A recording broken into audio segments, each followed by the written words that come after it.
Back in Lagos, the multi-versatile lady is standing by for trending now. She's about to tell us what is trending all around the world. Good morning, Olamide. You look really good. I worry that I don't have anything to submit to you because we've covered everything on the show. Olamide, you always have more. I believe in you. Something. Shall we see what everyone's talking about this morning? Take it away. Let's go.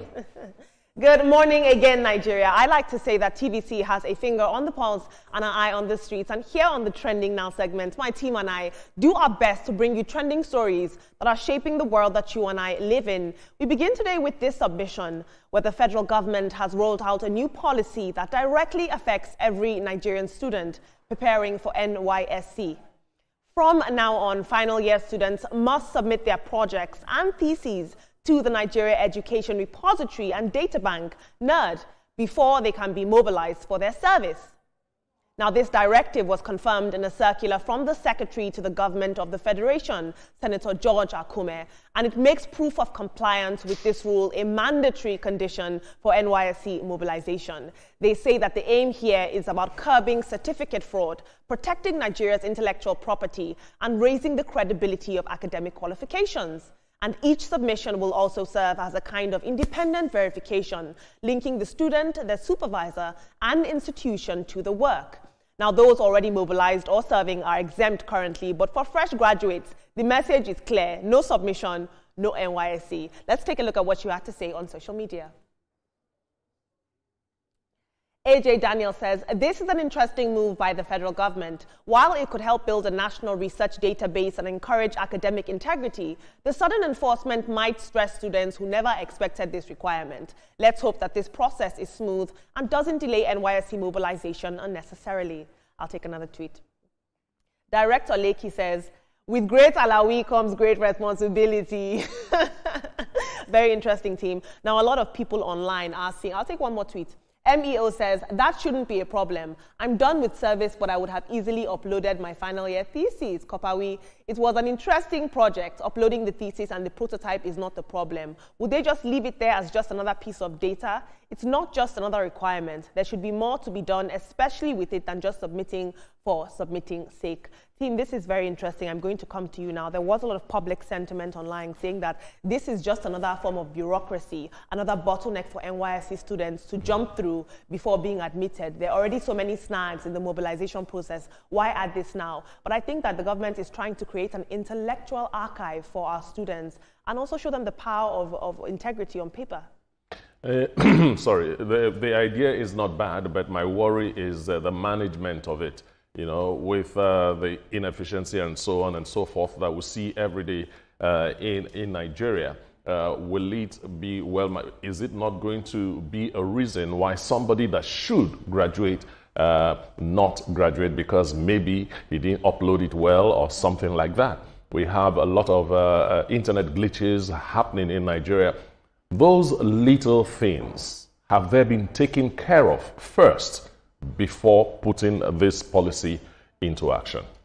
Well, Olamide, I love this policy. Anything that will make sure that we do not get, fraudulent certificates, anything that will just make our educational system stand tall, I am for it. But I agree with Etoma. It's a beautiful policy. But we now need to make sure that all the nitty-gritty, we look at it. We look at all the internet, because we know how it is sometimes. You try to upload, it doesn't go. But the more you work harder for something, the more you understand the importance. So yes, with great Alawi comes great responsibilities. And also, it's really important to see that you upload it right. Because then, now you know that if you don't upload it right, you may not graduate. So I think it's a beautiful one. I love the fact that they are coming up with new, innovations that want to make sure that we crop any malpractice in our educational system. Yes, students will now have to go through the hurdles of lecturers, forth and back with the lecturers before they agree, or supervisors, before they agree on, the topic, before they agree on the number of chapters, before they agree on the, questionnaires, whatever method they are using for, gathering the data, and then the final thesis, then putting them together.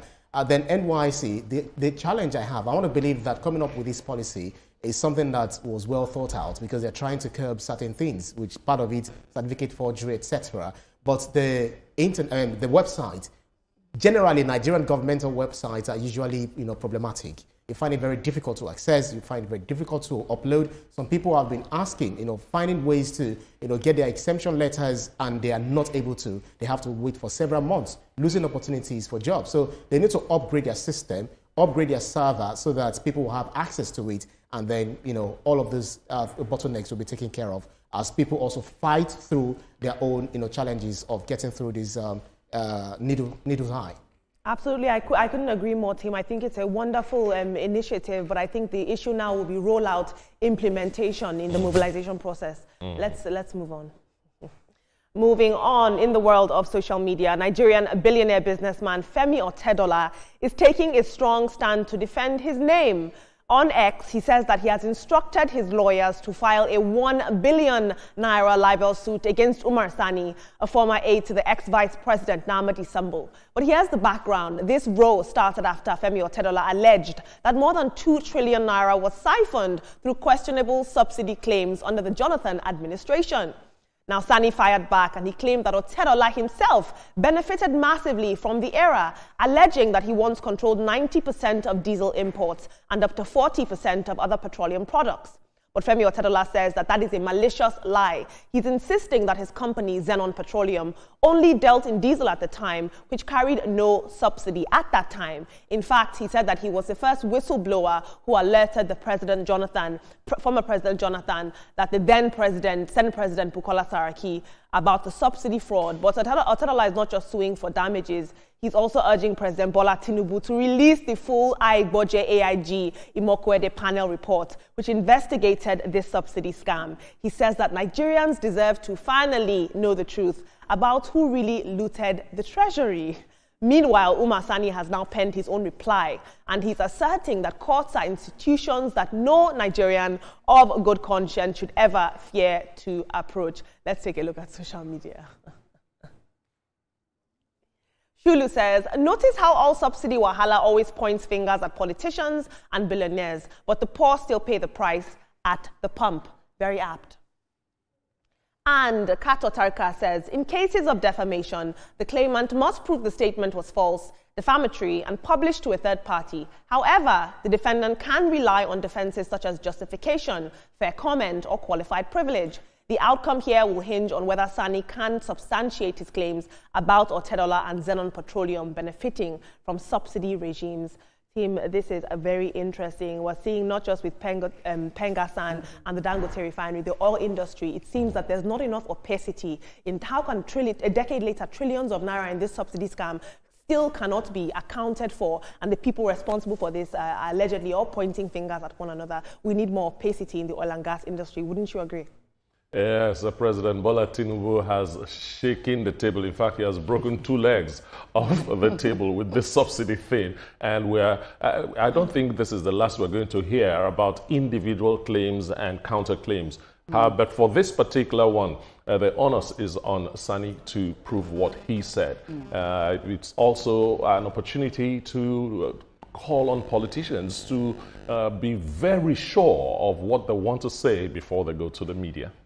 And exactly, I think he needs to bring enough evidence, because if you've said this about somebody, evidence needs to follow through. This is not like the Natasha case. You need to bring evidence, because these are really strong allegations you made against him. And, you know, we all know Femi Otedola as a very upright man, so I was actually surprised to read that as well. But Olamide, what worries me is the amount of scams we see in our oil sector. Like, day in, day out, we talk about it. The amount of money that was put into a refinery that was not even working. You know, it's just sad that after these people are not there anymore, the fingers are still pointing. And Olamide, I tell you, the monies are a lot. That is why it cannot go. Like, we need to do accountability. We just need to be sure that, you know, all these people are brought to book. If, you know, you were part of this scheme, you definitely need to be brought to book, whoever you are.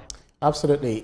So many dramatic personnel. We have the Otedola, we have Sani, we have Jonathan that has been mentioned. We also have Saraki. So a whole lot of people, you know, have been dragged into this thing because we know that subsidy had always been a scam. You know, they've been defrauding the federal government. That is the reason. It's not brainers. You know, seeing Dangote and Pengasan fighting. You know, going for their throats. So people who have been stealing our monies, you know, draining Nigeria, Nigerians generally. You know, it's a whole lot of problem. So one thing is, there is a problem. This reminds me of Fela's song. You be thief, I no be thief. You be robber, I no be robber. You be am robber, I no be am robber. Argument, argue. So the only thing here is that allegations are very, very cheap, but the only casualty here or evidence actually will be the one to pay the real price. We'll see what happens afterwards. And Ibrahim, please don't ever try music.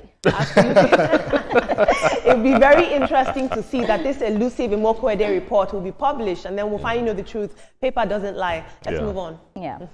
Moving on, still in the world of social media, Nigerian content creator Tobe Uge, popularly known as Tobe Season, has found himself, unfortunately, at the center of a very heated online debate.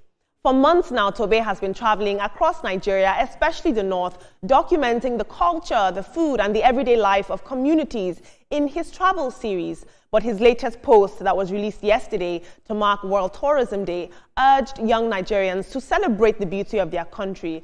Take a look at this promotional video. Two sides of every story. And maybe it's time we start telling ours.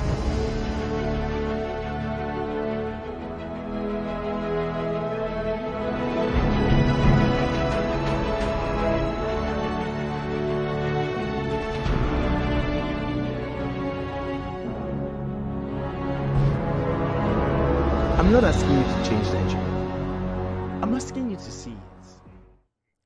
Now, what this young man intended as a patriotic pushback has drawn sharp criticism online. Many Nigerians said that this video feels tone deaf and are accusing him of ignoring daily Nigerian struggles, from insecurity on our highways to poverty to the broader hardship that makes traveling across Nigeria unsafe for many of us. And some people argue that while it's good to showcase Nigeria's beauty, there's a danger in romanticizing the country's challenges. Other people, however, believe that his content offers a refreshing counter-narrative to the negativity that often, plagues global headlines about Nigeria. As you heard him, he said, I'm not asking you to love Nigeria, I'm asking you to simply see it. That was very poignant. Let's take a look at social media. Vivek says, I cannot believe how incredibly tone-deaf this video is. Like, yeah, there's poverty and dying children, but look at the waterfalls. Bex, the author, had this to say. She says, everything has good and bad sides. Stop criticizing Tobe for showing the good parts of Nigeria, in quote. But there is a 60% chance that if you attempt going to all the places he visited in that video by road, you'll either get kidnapped or killed. This is not just the bad side, it's reality. I'll take one more social media submission. The world. Team, I'm coming to you now. Very quickly, please touch on this. We are no strangers to the Renewed Hope agenda. And this video, if you ask me, falls in line with that. It's important that we stay hopeful. But how do we find a fine line between staying hopeful and looking at the good of Nigeria without romanticizing, ignoring, or minimizing the struggles of our country? There's no country in the world that doesn't have struggles. People prefer seeing the glass half empty instead of half full. I like what Tobe has done. Nigeria is a beautiful place. There are many beautiful stories that are happening in Nigeria. We have some people that are second to none in the whole world. And if he chooses to put that in front and forget about the other things, that's his choice, and I respect that.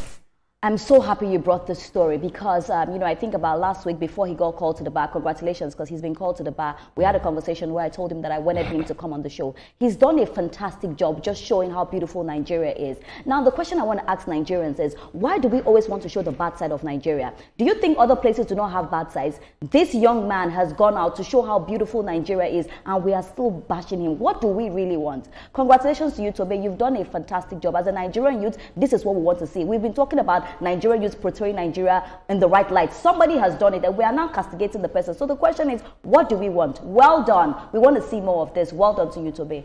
You see, after the World War II, we had the Chinese moving from their country to Russia. Some of them went to the United States, just to learn technology and all of that. We see what China is today. And these people, at the time they were outside of Nigeria, outside of China, they never for once badmouth or say anything bad about their country.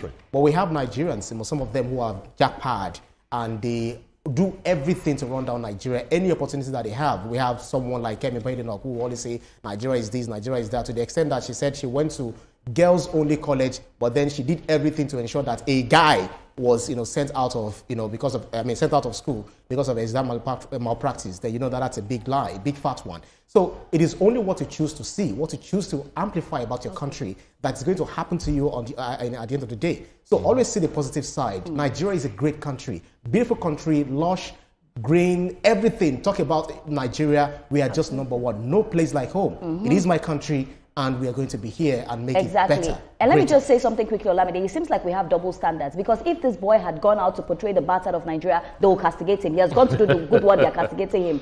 Well, that's social media. Absolutely. Now, what I'm noticing in the public discourse around this topic is the conflict of interest. They're saying Nigeria is not safe. You're romanticizing Nigeria. If we travel and do this tourism that you're doing, we'll get killed or kidnapped. But he's in the field. He's traveling and he's showing that, some of our highways and routes are safe. So it's a conflict of interest, and very interesting to see how this will play out. But it was a wonderfully shot video. I'll give him kudos for that. Let's move on.